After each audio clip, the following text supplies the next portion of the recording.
In today's Your Healthy Family, we're continuing Mike Welch's story of surviving a massive heart attack.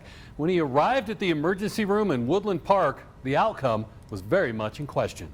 As soon as Mike and Lezlee were getting out of the car, he went into cardiac arrest. He stopped breathing and his heart stopped beating. But he was in the hands of Dr. Miguel Sandoval and the emergency room team almost instantly. But at that point, he had no pulse, right? So I checked for a pulse, and then I started compressions. An individual who's pulseless and arrested, in the waiting room, compressions are your next step. Of course, I was back there in the treatment room and decided my car and my purse and everything were still out front. Car's still running, doors are open.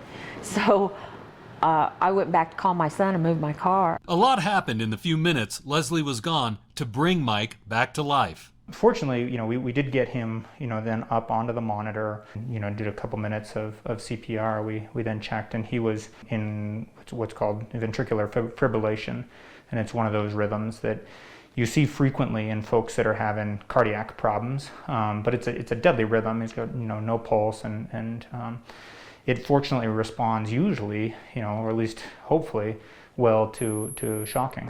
We did defibrillate him, and after that, continued another 2 minutes of CPR. He's got enough blood flow to his brain with good compressions that he started moving an arm and kind of moaning.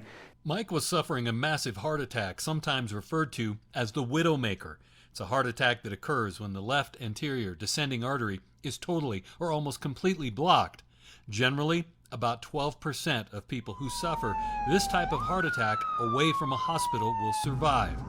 The statistics increase to about 25% for those who happen to be in the hospital when this type of heart attack hits. He was down, he got maybe 6 minutes of compressions, again got shocked once, and then again the 2 minutes of compressions. And at that point, then he had a pulse. Fortunately, he had a very quick resuscitation. With his heart beating again, next came the work of getting Mike ready to be flown to Memorial Central in the Springs. They'd had a hard time getting a line on him, and so with that in mind, I did put in an intraosseous line, basically drilled an IV, a needle into his shin bone, kind of right in here, in order to give him meds. It's a common thing that we will do if we have a hard time getting access on folks quickly. So after we got the line in, we started giving him some fluids. I actually gave him a medication called epinephrine or adrenaline to help prevent him from going back into arrest. When Lezlee did get back into the treatment room just a few minutes later,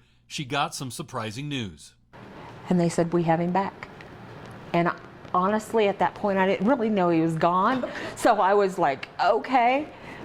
They had the intraocular device in his needed medication. They had a central line in. They had him breathing, and they were getting ready to intubate him, and had already called the helicopter.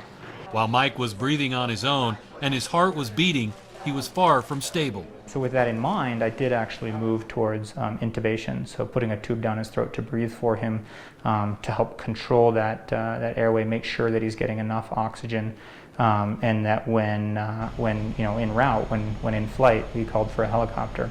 You don't have somebody not have a controlled airway and lose it en route, and that becomes a much more dangerous, much more scary scenario. While Mike wasn't at Pikes Peak Regional very long, the impact of the care he received and the way the staff treated Lezlee through it all made a big impact.